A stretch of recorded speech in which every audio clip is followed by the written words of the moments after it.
Questioning the cruel turn of fate, a desperate cry echoed through the deeply shadowed halls. Sobbing uncontrollably, the heartbroken woman pleaded to know why her beloved Tafarina had to suffer. Reacting with cold indifference, the stern man harshly ordered the grieving woman to stop crying immediately. Screaming in disbelief, she fiercely demanded how he could feel absolutely nothing while their daughter suffered. Gazing coldly at the wife he married for political strategy, he admitted feeling absolutely no affection. Lamenting over little Tafarina, he coldly dismissed the ailing girl as merely a child of duty. The girl suffered from a life-threatening internal magical power runaway rarely seen in young noble children. Enduring a violent fever for 3 days, the frail child had tragically reached her absolute limit. The stubborn wife desperately birthed this daughter to strengthen her fragile position within the grand estate. Despite academy bans on bastard children, he maliciously pondered loopholes involving another secret daughter born outside. Panic suddenly erupted across the room as terrified servants desperately called out to their frightened lady. Trembling in absolute terror, the horrified mother watched an unbelievable magical transformation overtake her dying child. Blinding magical energy violently swirled around the small bed as a deeply ominous presence quickly awakened. Gasping in pure shock, the breathless mother stared wildly at her child's rapidly changing hair color. Screaming for her lost Tafarina, the desperate woman watched the strange entity completely morph before her eyes. Stumbling backward in sheer horror, the trembling woman instinctively condemned the reborn child as a vicious monster. Roaring with chaotic energy, the misunderstood creature lashed out violently against the heavy atmosphere of intense fear. Disgusted by the terrifying sight, the ruthless father immediately ordered the tragic creature banished to the frontier. Chuckling with absolute confidence, the fierce young huntress boldly claimed the mighty count would finally recognize her. She proudly gloated about miraculously hunting a massive Peyron baboon completely solo without any external help. Slamming a heavy stamp onto the official paperwork, the stern official ruthlessly rejected her proud request. Freezing completely in place, the stunned girl stared blankly at the devastating denial of her monumental achievement. Slamming her fists down, she furiously demanded proper respect for hunting the dangerous Peyron baboon entirely alone.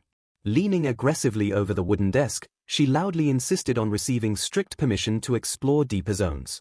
Maintaining a calm composure, the official firmly stated that Depth 5 permissions were currently completely unavailable. Pouting with visible frustration, the fiercely stubborn girl angrily demanded a logical reason for this unfair restriction. Questioned about her age, 12-year-old Leela proudly announced her upcoming 13th birthday with an arrogant smirk. Sighing heavily, the exhausted official sternly reminded Leela of her noble status within the Duval family. Shrugging her shoulders casually, she laughingly admitted feeling completely disconnected from her supposedly elegant noble heritage. Having grown up entirely in this wild land, she proudly declared her wild soul was fiercely Peyron-produced. Peyron remained a dangerous northern territory constantly threatened by vicious monsters lurking inside the demon forest. Surviving this harsh environment required the dedicated citizens to constantly polish their impressive combat race abilities. Smiling at the rugged lifestyle, she affectionately summarized her beloved rural home as a literal muscle village. The brave locals sustained their dangerous livelihoods by hunting fearsome monsters and eagerly selling valuable materials. Desiring to conquer Depth 5, she bitterly lamented needing the elusive Count's explicit permission to safely advance. Muttering in quiet frustration, she cursed the unyielding Count for completely ignoring her truly spectacular solo hunt. Approaching her 13th birthday, the wild noble daughter faced forced enrollment into the strict royal academy. Frowning in absolute confusion, she questioned the strange academy built strictly for the pampered Osirian nobility. Realizing withdrawal was totally impossible, she suddenly remembered her beloved adopted brother Louis had also attended. Thinking fondly of Louis studying abroad, she excitedly anticipated reuniting with the kind heir of Peyron. Groaning with dread, she expresses a terrible premonition while questioning if only noble children truly attend. Searching for a clever escape, she confidently suggests creating an exceptional reason to avoid the situation entirely. He sternly warns Leela that jokingly withdrawing to busy herself hunting in the demon forest fails miserably. Sighing deeply at her stubbornness, he firmly reveals that her official admission permit has already arrived there. He softly notes with genuine relief that making her current address there was a truly excellent decision. Realizing it simply cannot be helped, she reluctantly yields since the stubborn Count has declared this much. Memories of crying wildly flash by as she acknowledges being born in the bustling, grand royal capital. The hazy, distant memories of her troubled infancy continue to swirl vividly within her currently distracted mind. However, A dark and ominous shadow immediately falls over her rapidly shifting, profoundly complicated early childhood recollections. Observers whisper in utter disbelief about someone ruthlessly sending a recovering sick child via early express horse. They acknowledge the panic of a child's rare color change suddenly altering their beautiful hair and eyes. Trusting the master, a distant relative of the Peyron Count, they hope the magical research territory helps. Recalling those chaotic, overwhelming days, she admits these complex events unfolded entirely within her deeply faint consciousness. Though the Count warmly handled her procedures, his extreme kindness forcefully obligated her to attend the academy. After rampaging wildly about the unfair situation, she finds herself reluctantly sent to the academy by carriage. The Count proudly declares he will personally escort his displeased ward as her official, highly protective guardian. Sitting quietly during the long journey, she mentally guards a massive secret she has never told anyone. She secretly harbors vivid, undeniable memories of her previous life from long before she was ever born. Although forgetting her name, she clearly remembers living an ordinary woman's life in an island called Japan. Relying confidently on her immense magic power here, she fondly misses the astonishing convenience of her past. She happily invented unique clothing, revolutionary appliance-like magical tools, and entirely new magic formulas in the laboratory. Warmly recalling her previous life, she deeply cherishes how her loving parents raised her with absolute devotion. Despite being ruthlessly abandoned here, she silently thanks her past parents for making her who she is. Bumping around in the uncomfortable carriage, she listens as he asks if visiting the capital excites her. He mentions she can spend time with the attending Aspuzat siblings while she denies feeling any attachment. Learning her reassuring childhood friend Cornet also attends alongside those three noble children genuinely surprises her greatly. Hearing this delightful news, she smiles warmly and finally starts looking forward to arriving at the capital. Spotting the Count's incredibly happy expression, she smugly notes his obvious desire to put her into school. When asked to fix her dreadful mood, she loudly protests that being a normal young lady is completely impossible. She fiercely complains about her perfectly valid bad mood because they forced her into a punishingly tight corset. Questioning who made the dreadful garment, she learns Lady Sheila firmly insisted that she would desperately need it. She lovingly considers the Count's sister, Lady Sheila, a far truer mother than her real, abandoning parent. Groaning in defeat, she realizes his sister stayed completely silent knowing she would despise the restrictive clothing. She respectfully acknowledges owing her entire existence and well-being to both the noble Peyron and Aspuzat families. Feeling profoundly grateful, she silently vows to diligently repay their immense favors within her absolute best abilities. Gazing out the carriage window, she stares in sheer, breathless awe at the massive, bustling royal capital. He curiously asks if she remembers being ruthlessly kicked out at 3, which she denies entirely today. Seeking quick reassurance, she asks her official guardian if completely avoiding the dreaded Duval family remains true. The Count proudly confirms pushing that specific point through despite her biological father complaining rather loudly earlier.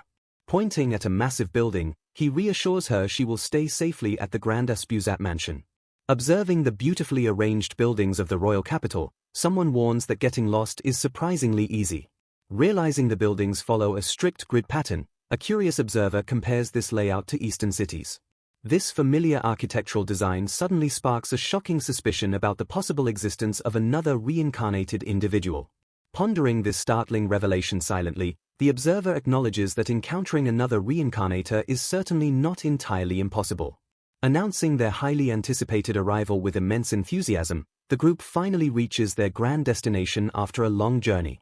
Standing proudly near the royal palace, the magnificent Aspuzat house perfectly showcases the prestige of ancient nobility. Heartwarming greetings echo loudly outside the estate as Cornet warmly welcomes Leela and her uncle to the capital. Expressing genuine relief at Corney's good health, the visitor cheerfully greets Lord Ville and Lord Locks after a year. Cornet elegantly boasts about attending the prestigious academy while playfully declaring she outgrew the wild games of muscle brains. Welcoming Leela affectionately, a friendly voice asks about her health while Leela silently admits exhaustion from her formal dress. A teasing voice falsely warns that wearing light clothes like those in Peyron will quickly lead to jail time. Lord Ville quickly exposes the teasing lie, playfully accusing Cornet of being an evil woman who bullies loved ones. Pouting at the ruined joke, Cornet insists she is no longer evil while playfully scolding Ville for spoiling things. Leela silently admires the eldest son Ville for his incredible muscular physique and respected monster hunting greatsword skills. She then considers the cunning second son Locks, whose magical traps and slender sword make him a terrifying enemy. Finally, she reflects on the unique daughter Cornet, who balances fierce monster hunting with delicate accessory and cosmetic research. Smiling warmly at the lively sibling dynamic, the uncle happily observes how incredibly well the entire group gets along. Trusting the capable young nobles completely, the uncle formally leaves Leela in Ville's careful protection within the royal capital. Catching a fragment of an unexpected conversation nearby, Leela tilts her head in confusion upon hearing her story mentioned. Taking charge with natural authority, Lord Ville acts as a responsible substitute while the noble Marquis couple remains absent. Whispering quiet rumors about someone buying a permit with admission money, the nobles discuss a concerning daughter standing nearby. The gossiping nobles complain about distant relatives boldly bringing such a questionable girl to private garden and tea parties. Ignoring the distant murmurs completely, Cornet cheerfully calls out to Leela while directing her toward her uncle's likely location. Shifting the topic enthusiastically, Cornet demands exciting tales about the interesting monsters from Peyron instead of discussing her brothers. Leela proudly reveals that the monster threads are excellent quality, promising to gift some beautiful fabric to Cornet later. Spider monsters peacefully contract with humans for food in a mutual arrangement, producing highly popular thread for capital ladies. Presenting a gorgeous box with a proud smile, Leela happily reveals some exceptionally beautiful pearls harvested earlier this year. Delighted by their perfect color and shape, Cornet excitedly contemplates crafting a stunning new bracelet or necklace as usual. 2 peaceful days pass swiftly after their arrival in the bustling royal capital, bringing forth a brand new morning. Stretching her arms wide with immense satisfaction, Leela admits she slept away the entirety of yesterday due to exhaustion. Wearing comfortable clothes without a restrictive corset, the energetic girl happily declares today as her ultimate royal capital exploration. Stepping confidently into the vibrant streets, she marvels at the towering architecture and lively atmosphere of the sprawling metropolis. Wandering aimlessly for hours, she realizes she is completely lost and bitterly regrets telling Cornet she was fine alone. Desperate to find her way back, she momentarily considers relying on her ultimate secret technique by using tracking magic. A sudden memory flashes in her mind, urgently reminding her that casting magic within the royal capital is forbidden. She frustratedly recalls her own invention regarding magic detection sensors which instantly catch anyone using unauthorized spells around here. Feeling helpless in the quiet alleyway, she anxiously wonders how she can possibly navigate back to a main street. Her anxious thoughts are suddenly interrupted as a strange presence in the desolate alleyway quickly catches her confused attention. Exhausted from walking in circles, she slowly slumps against a solid stone wall and decides to rest a moment. A deep, unfamiliar voice suddenly breaks the quiet silence, sternly demanding to know what she is doing right there. Turning her head in surprise, she finds 2 striking young men standing majestically at the narrow path's dusty entrance.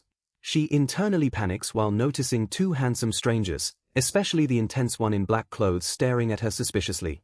Stepping forward gently, the man in white curiously asks if she is waiting for someone in this strange alley. Maintaining a cold glare, the dark-haired man sternly declares that he absolutely cannot overlook her highly suspicious presence here. Baffled by his intimidating words, the lost girl silently wonders what this dangerous confrontation could possibly mean for her. Smirking playfully, he boldly declared that he simply could not let her go completely free. Looking around confusingly, she admitted being tired from walking and asked what he meant. Staring intensely with wide eyes, he expressed absolute shock that she did not know the area. Feeling quite defensive, she revealed her recent arrival at the royal capital while seeking street directions. Pointing helpfully ahead, he kindly instructed her to walk straight down the road toward Main Street. Expressing her sincere gratitude, she confidently started walking before suddenly realizing she chose opposite directions. Realizing her embarrassing mistake, she quickly spun around with a flustered expression painted across her face. Freezing completely in place, she gasped softly as a sudden and unexpected realization washed over her. Scolding his friend Ewan, another boy loudly demanded he quickly release the surprised girl immediately. Frustrated by the strange silence, he sternly demanded to know why his friend kept holding hands. Peering closely at the boy, the companion suddenly realized Ewan was standing there completely unconscious. The bewildered girl gently supported the deeply unconscious knight while looking around for any potential help. Sweating with immense confusion, she silently wondered what kind of bizarre situation she had stumbled into. Acting with chivalrous pride, the conscious knight proudly declared sending her alone was a total disgrace. Chatting cheerfully while walking, he expressed great surprise that she personally knew their former classmate Winville. Smiling brightly at the revelation, she excitedly imagined how much Lord Vil stood out during school. Glancing at her curiously, the knight thoughtfully mentioned knowing about Winville having a younger sister previously. Clarifying her background nervously, she explained her connection to Count Palin as he questioned their relationship. Laughing loudly at the danger, he joked that Winville would certainly kill anyone threatening his sister. Remembering the sister warmly, he praised her extreme beauty from afar while asking about her encounter. Smiling with charming confidence, the incredibly flirty knight quickly complimented the girl for being super pretty. Explaining the chaotic events clearly, she described how the noble knights kindly escorted her safely home. Sighing deeply in deep reflection, she recalled the harsh scolding she received regarding the dangerous capital. Daydreaming about the mysterious encounter, she thoughtfully visualized the incredibly handsome blonde guy in black uniform. Recalling their impressive titles, she identified the recent graduates Lord Aiel and Lord Ewan quite accurately. Pondering the knightly connection, she logically assumed Lyra visited the Grand Black Radiance Order headquarters. Deep in quiet thought, the young girl peacefully reminisced about the incredibly handsome knights she encountered. Waving goodbye with graceful elegance, the charming knight cheerfully wished her a safe and pleasant farewell. Feeling somewhat flustered by his words, she quietly promised never to get helplessly lost again nearby. Groaning softly about her schedule, she prepared herself mentally for the upcoming entrance ceremony after dinner. Fixing her magically styled hair, she enthusiastically welcomed the anticipated academy entrance ceremony with immense excitement. Surveying the massive boarding school, she mentally reviewed the important procedures before starting official classes tomorrow. Watching the bustling crowd intently, she observed that boring entrance ceremonies remained completely identical across eras. Approaching the grand dormitory building, she politely excused herself while wondering about her new living arrangements. Greeting the new student warmly, a mysterious woman smoothly verified her exact personal identity directly. Nodding quickly in polite confirmation, she attentively listened as Kwana Ruiz introduced herself as dorm supervisor. Muttering quietly under her breath, the deeply annoyed supervisor harshly questioned the count's seemingly strange decisions. Gesturing down the dark corridor, the stern supervisor commanded the young student to follow her immediately. Frowning at the terrible attitude, she silently judged the unusually rude dorm supervisor guiding her path. Opening the dusty wooden door, she gasped in pure disbelief at the incredibly cramped storage room. A stern supervisor coldly orders the young girl to be grateful she even has a room today. The furious supervisor aggressively declares it utterly unforgivable for an illegitimate child to enter this prestigious academy. Confused by the harsh treatment, the bewildered girl politely asks what the angry woman meant earlier. The arrogant woman swiftly clarifies that illegitimate students are normally strictly forbidden from entering this noble academy. Shocked by the devastating revelation, Lyra suddenly realizes she was officially registered as a lowly illegitimate child. Dismissing her obvious confusion, the uncaring supervisor cruelly tosses her some basic cleaning tools without answering. Holding the heavy bucket quietly, the neglected girl stares blankly into the completely dark and filthy room. The cruel supervisor mockingly claims that scrubbing the filthy room perfectly serves as a proper lady's refinement. She viciously threatens that the exhausted girl will not sleep tonight unless she finishes cleaning everything completely. Left completely alone in the disgusting attic, Lyra casually notes the absolute mess while expecting this trouble. Quickly assessing the terrible situation, she instantly uses a magical communicator to contact the Count right away. Hearing about the dorm incident, the worried allies immediately promise to send a fast carriage for her.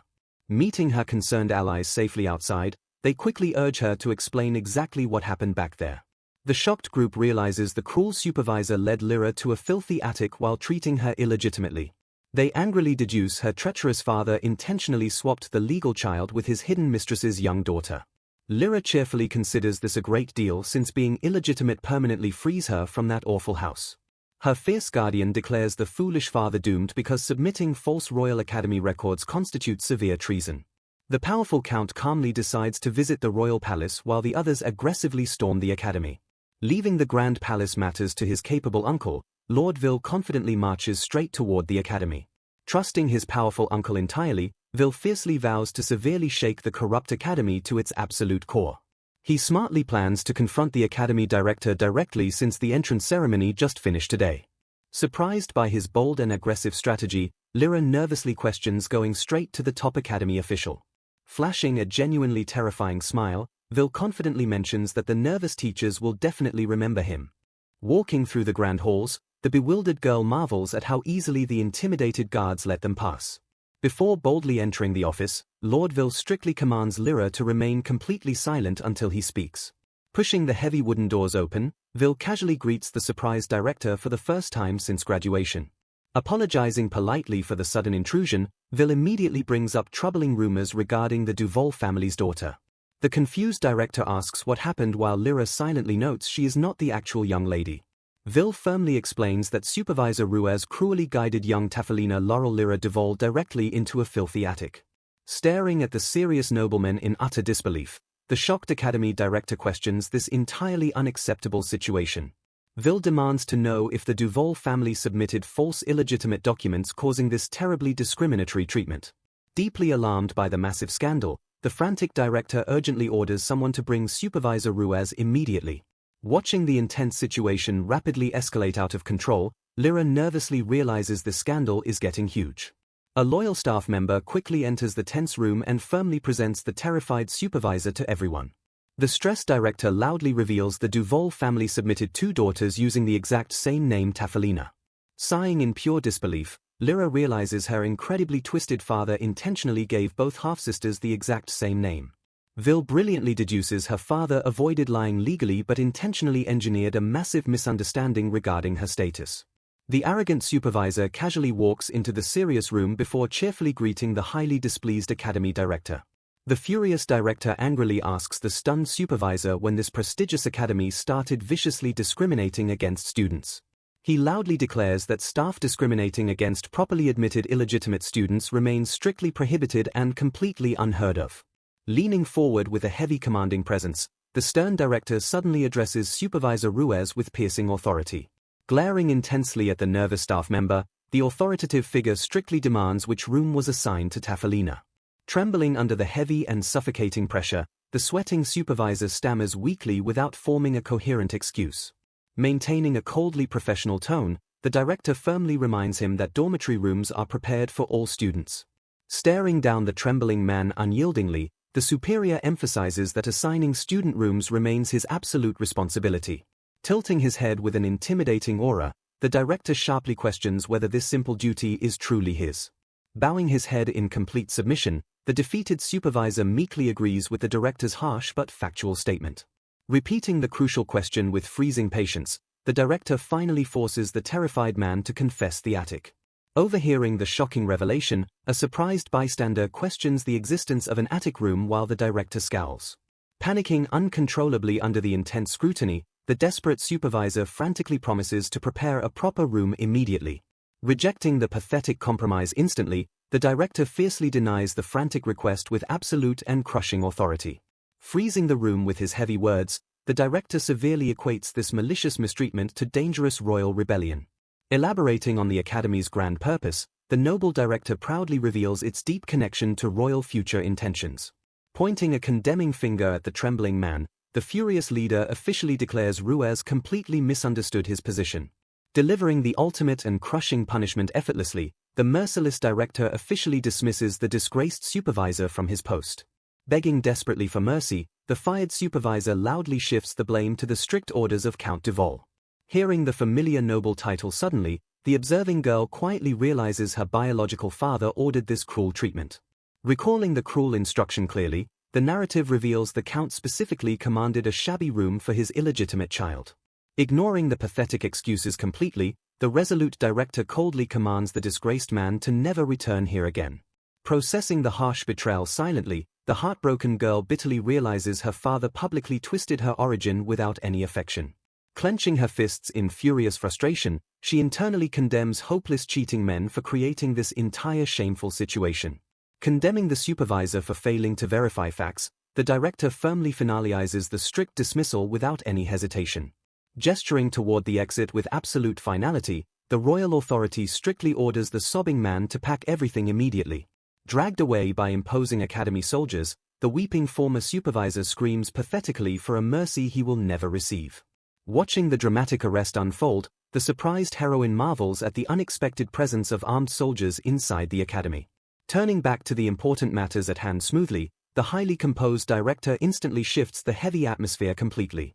Discussing the temporary room arrangements calmly, the director is suddenly interrupted by a polite announcement regarding Count Palin's arrival. Stepping into the grand room with dignified grace, the esteemed Count Palin makes a quiet yet incredibly powerful entrance. Exchanging warm and highly respectful greetings, the powerful noblemen acknowledge each other while casually noting His Highness being present. Whispering excitedly to her companion, the awestruck girl correctly identifies the sparklingly handsome figure as the prestigious crown prince. Overwhelmed by the escalating situation, she nervously wonders why a powerful royal prince would suddenly involve himself directly. Addressing the crucial situation with utmost seriousness, the prince formally brings up the official noble registry at the palace. Examining the strange registry details closely, the group realizes both children share the exact same name with missing information. Reassuring the anxious girl gently, the prince explains His Majesty decided to maintain this unusual registry arrangement for now. Processing the complex royal decision carefully, the understanding heroine nods her head twice with a bright and confident expression. Receiving official royal permission to speak freely, Lyra finally steps forward to share her own personal thoughts clearly. Smiling with genuine indifference, she bravely declares she absolutely does not mind being officially treated as an illegitimate child. Changing the tense subject cheerfully, she politely requests special permission to aggressively modify her assigned attic room using magic. Pondering her strange request curiously, the amused Count offers to send high-quality furniture and magical tools from the institute. Beaming with pure excitement, she happily receives exceptional royal permission to use harmless magic as long as nothing breaks. Acknowledging the Academy's recent fault firmly, the uncle agrees to send research tools as proper atonement.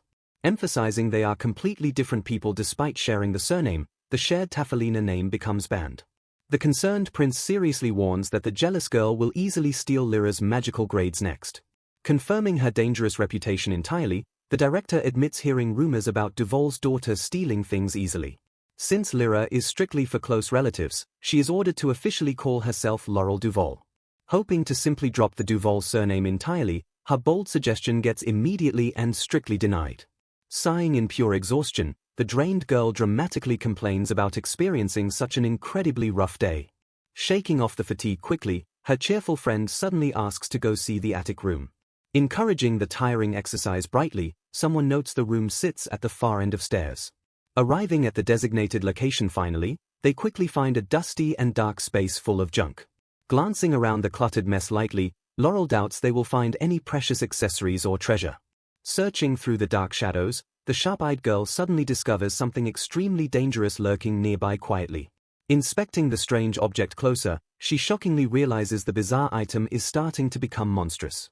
Noticing the creepy doll absorbing negative emotions dangerously, she decides it must be purified very quickly. Contemplating the magical problem calmly, the observant friend asks if Laurel can successfully purify it herself. Seeking absolute confirmation first, Laurel asks Connie to deploy a protective barrier blocking light and sound. Reassuring her cautious friend completely, Connie happily recalls the strict director explicitly allowing Lyra magic usage. Questioning the precise wording playfully, they wonder if the director specifically restricted who could cast spells. Smirking at the clever loophole proudly, Connie praises her friend for developing much better magical logic. Preparing for the intense purification ritual, Laurel warns Connie to quickly close her sensitive eyes now. Concentrating immense energy into her outstretched hands, a brilliant and overwhelming light suddenly fills the room. Channeling the glowing energy forward smoothly, she softly commands the corrupted entity to quietly be purified. The radiant magical blast expands outward forcefully, washing away the lingering darkness with absolute overwhelming power. Sweeping across the cluttered attic swiftly, the blinding illumination completely eradicates all traces of dangerous energy. Rubbing her intensely aching eyes, the dazzled friend groans slightly while Laurel proudly declares it finished. Apologizing for the harsh brightness quickly, Laurel heals her friend while thanking her for enduring it. Brushing off the unbelievable spectacle casually, Laurel happily notes she has plenty of endless magic power. Despite successfully cleansing the dark attic completely, an ominous and deeply lingering bad feeling heavily remains. Spotting a strangely dressed student nearby, she curiously asks Connie if that is the actual academy uniform. Observing the flashy attire closely, Connie explains that heavily modified academy uniforms are quite popular recently. Evaluating the dark Gothic style critically, Laurel firmly argues that decorative ribbons should be used elegantly. The heavily accessorized girl stops walking abruptly, turning to fiercely stare at the two gossiping friends. Recognizing the distinct hair color instantly, the hostile girl rudely asks if Laurel is the creep. Tilting her head in sheer confusion, the bewildered heroine wonders what this rude stranger means exactly. Piecing the strange clues together slowly, the friends wonder if she means Lyra's actual biological family. Screaming for absolute attention furiously, the angry half-sister threatens to make their powerful father scold her. Pointing her finger aggressively, the loud girl demands attention while Laurel quietly wonders what to do. Scoffing with sheer aristocratic arrogance, the spoiled girl dramatically turns her nose up in complete disgust. Laughing with pure wicked delight loudly, she cruelly brings up the shameful attic room assignment gleefully. Smiling with profound malicious satisfaction, she boldly mocks Laurel for being an utterly pitiful, unloved daughter. Living comfortably after being kicked out, Leela reflected on her convenient second life with cheat magic. Trying to de-escalate the situation, the boy urged her to calm down before their mother became angry. Screaming in total disbelief, the furious girl fiercely demanded to know why Leela was not crying. Interrupting the hallway ruckus, someone approached while Leela dismissed being unloved by a totally forgettable biological father.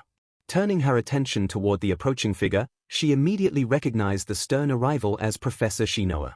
Apologizing sincerely, Cornesia explained the sudden fight while the professor scolded the current student for allowing commotion. Glaring sharply at the disruptive girl, the strict professor directly questioned if she was a new student. Criticizing the flashy outfit, the professor ordered the student to fix her inappropriate academy attire immediately. Bragging about her status as Count Duval's daughter and her heirloom, she scoffed dismissively at the professor. Reminding her that every Ozelia Noble Academy student has high status, the professor dismissed the family name. Throwing a petulant tantrum, the incredibly stubborn girl loudly insisted that her amazing father surpassed any marquis. Stating firmly that her father's influence meant nothing to teachers, the professor warned against relying on connections. Closing her eyes with calm authority, the professor strictly ordered the troublesome girl to return to her room. Sighing at the childish behavior, the professor scolded the pouting girl as she stubbornly stomped away. Turning her attention backward, the observant professor calmly verified if the other girl was new student Laurel Duval. Startled by the teacher's sharp ears, the girl silently realized she had just adopted the name Laurel Duval. Urging the professor to raise her head, Laurel humbly accepted the heartfelt apology regarding the rude dorm mother. Surprised by the apology for her sake, Laurel quickly mentioned having a specific request for Professor Shinoa. Hoping for formal approval, Laurel politely requested permission to completely dispose of the items left inside the attic. Smiling gently, the accommodating professor easily granted her permission to dispose of absolutely everything without any issue. Standing silently with an eerie presence, a distinctly strange doll waited ominously among the abandoned attic items. Noting the need for maintenance, the professor casually asked Laurel to cleverly purify the dirty stairs as well. Realizing the professor had easily detected her unique purification magic wavelength, Laurel silently acknowledged her impressive observational skills. Fearing potential trouble with the higher-ups, she nervously accepted the task because it was impossible to refuse safely. Wiping sweat from her tired brow, the skilled girl successfully completed the intricate magical purification with immense relief. Planning to tidy the attic next, she was quickly reminded that dinner definitely came before any more work. Sighing exhaustedly, her kind companion offered to help construct the protective barrier before heading to the dining hall. Expressing deep gratitude toward Corny, she happily agreed to proceed directly to the grand cafeteria for their meal. Walking eagerly alongside her new companion, Corny enthusiastically promised to introduce all of her incredibly good-natured friends soon. Rejecting the idea of finding a private table, Corny pointed out that their friends had already arrived. Marveling at the elaborate interior, Laurel realized the Noble Academy cafeteria easily rivaled a top-tier Royal Capital restaurant. Approaching the beautifully decorated dining table, Corny cheerfully apologized to her assembled friends for keeping them waiting. Introducing her classmates perfectly, Corny presented Laurel Duval as the new ward of her powerful uncle in Peyron. Bowing gracefully before the gathered noble students, Laurel politely introduced herself and expressed genuine pleasure at meeting them. Chuckling softly, the friends noted that Laurel was remarkably different from another girl sharing her family name. Noticing the subtle tension lingering in the air, one observant friend gently asked if something unfortunate had recently happened. Confirming the recent dorm incident, they explained the other girl completely ignored the unwritten academy rules. Frowning in confusion, Laurel questioned this unwritten rule while realizing nobody had informed the other girl. Shrugging helplessly, a friend noted that current students usually explained these crucial rules at the entrance.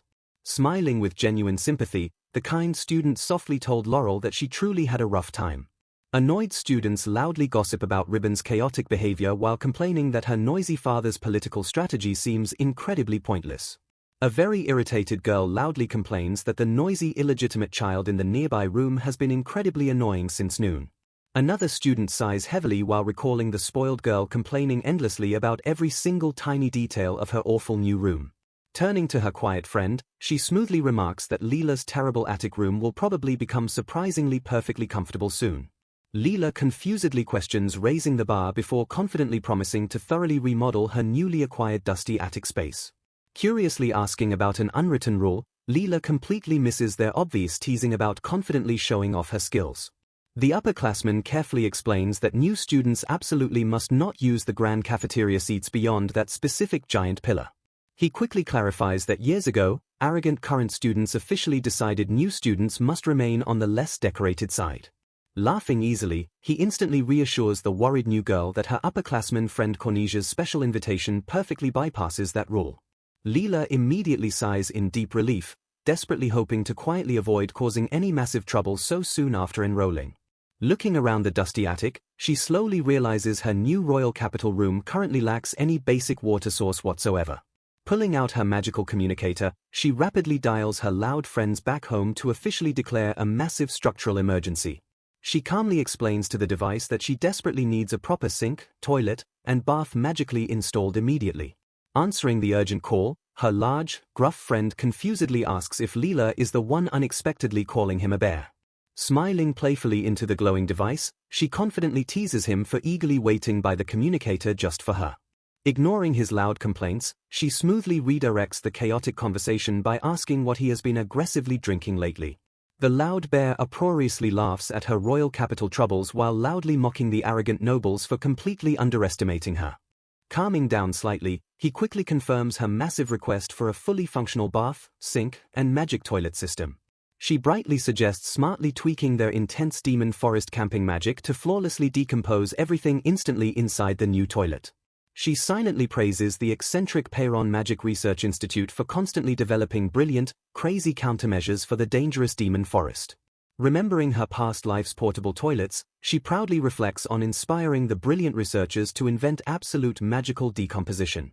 Her friend excitedly agrees, brilliantly suggesting they completely combine the bath's massive drainage processing directly into the magic toilet. Startled by his loud enthusiasm, she asks if he plans to commercially sell the heavily upgraded magical bathroom system soon. He loudly laughs, eagerly explaining that combining it perfectly will easily sell to brave folks diving deep into the forest. Grateful for his incredibly fast work, she happily thanks him as he promises to send the completed system by tomorrow. Preparing to borrow Corny's bathroom tonight, she confidently plans to massively reinforce the attic's incredibly weak ceiling and floor tomorrow. Getting right to work, she actively begins cleaning up the heavy dust while calculating the necessary building materials for tomorrow. Only an hour later, she proudly uses a massive magical transfer circle to cleanly send the useless junkwood away. Standing in the empty attic, she eagerly plans to brilliantly construct the complex transfer formulas during her boring classes tomorrow. The very next day, a friend calmly mentions their first mixed-gender class while smoothly walking down the Grand Academy hallway. Explaining the Academy's strict policy, the friend notes that sheltering innocent nobles from the opposite sex severely causes unexpected accidents. The friend seriously confirms the strict rule stems directly from a massive, heavily discussed scandal that occurred nearly 10 years ago. She darkly explains how a sheltered baron's daughter became tragically pregnant after being cruelly deceived by a cowardly knight's son. Shaking her head, she firmly declares the foolish knight an absolute idiot for stupidly touching a significantly higher-ranking noble daughter. Leaning in closely, she intensely reminds Leela that absolute chastity remains incredibly important for high-ranking noble women in this society. The friend fiercely advises Leela to mercilessly attack any foolish man who terribly tries to force himself onto her. Leela calmly warns her fierce friend that any attacker absolutely will not survive her violently unrestrained magical retaliation. The friend then smoothly mentions another massive, famous incident where the complicated societal positions were completely reversed between the nobles. She seriously explains how a terribly sheltered count's heir foolishly married a wicked widow who easily wrapped him around her finger. Shuddering slightly, she darkly whispers that the missing widow supposedly stole a massive chunk of the noble family's vast fortune. Realizing the Academy's true purpose, she understands it was built for mingling with the opposite sex. she thoughtfully concludes that there are surely various complex reasons behind founding the prestigious Noble Academy. Moving through the bustling academy halls, she carefully observes the lively environment unfolding gracefully around her. Noticing her restless Class 1 classmates, she feels immensely relieved that Ribbon is placed elsewhere. Her quiet observation is suddenly interrupted when someone calls out to her enthusiastically from behind. Turning around in absolute confusion, she listens as a curious girl mentions her prestigious upperclassmen dinner. Tilting her head with clear confusion, she silently waits for the mysterious girls to explain themselves. Apologizing quickly, the friendly girls introduce themselves properly as Ruchirist Swaina Furican and Ranmir K's Mod. Responding politely to their warm greeting, she formally introduces herself as Laurel Duval to her classmates. Hearing her notorious surname, the surrounding students instantly start whispering shocked questions about the Duval family. Clenching her fists in furious frustration, she bitterly curses Ribbon for ruining her reputation once again. Hesitating under their intense stares, she awkwardly confirms her actual membership within the controversial Duval family. Overwhelmed by the heavy social embarrassment, she finally understands the desperate urge to crawl into holes. To her absolute surprise, the two girls offer warm and deeply reassuring smiles instead of judgment. Trusting their own eyes, they confidently declare her completely different from that bothersome Daniel girl. Noting the upperclassmen's respectful attitude, the cheerful girls eagerly express their desire to be true friends.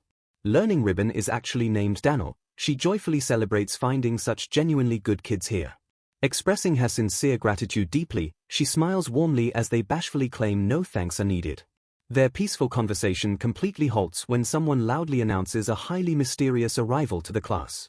A loud commotion erupts as students excitedly reveal that Prince Xinial has officially enrolled this year. Previously distracted by her own issues, she learns the buzzing dorm expects the prince in Class 1. Hearing the handsome prince lacks a fiancé, the girls excitedly anticipate him finding one here. Shocked by their aggressive marriage hunting, she nervously stammers when asked if she shares their interests. Comparing suitors to prime properties, the ambitious girls warn her against dawdling in this competitive environment. Rejecting their intense marriage ambitions entirely, she stubbornly asserts her independence and financial security in Peyron. The loud classroom suddenly falls into a hushed silence as a highly distinguished figure gracefully enters. Observing the royal arrival closely, she instantly recognizes his incredibly familiar chestnut hair and dark eyes. Flashing an incredibly charming smile to the class, the elegant prince effortlessly captivates every single student. Analyzing his delicate facial features carefully, she notes he barely resembles the imposing crown prince.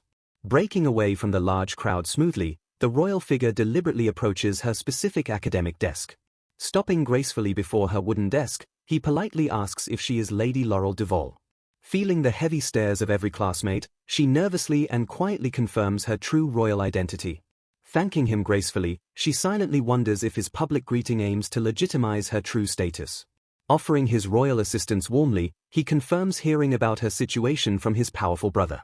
Stunned by this massive royal favor, she decisively plans to consult the powerful count later. The knowledgeable instructor formally outlines their yearly schedule alongside instructions for choosing various complex elective classes. Ensuring everyone has their academic forms ready, the strict instructor introduces 4 main types of electives. The comprehensive curriculum includes a technology course for magic tools alongside a highly specialized magic course. They further detail a traditional lady course and a rigorous knight course featuring unique monster riding. Doubting the Academy's basic magical formulas, she still considers selecting the specialized magic course for herself. Thinking practically about her distant future, she decides studying alchemy to brew potions seems absolutely best.